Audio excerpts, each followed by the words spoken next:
This 30-inch propane fire pit table from New Garden has changed our outdoor setup.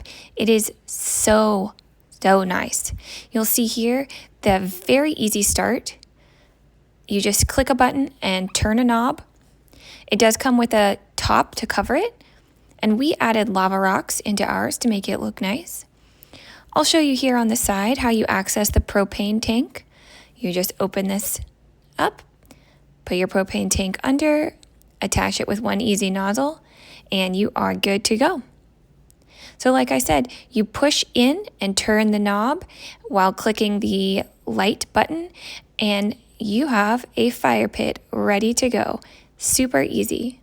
Look at that flame. You can turn it to adjust the height of the flame as well. It really puts off great heat and extends the use of our outdoor area in winter. I'll show you how to turn it off. You just push in, turn the knob, and it turns off. This specific table is linked in the description below, so what are you waiting for? Add this awesome table to your outdoor space today.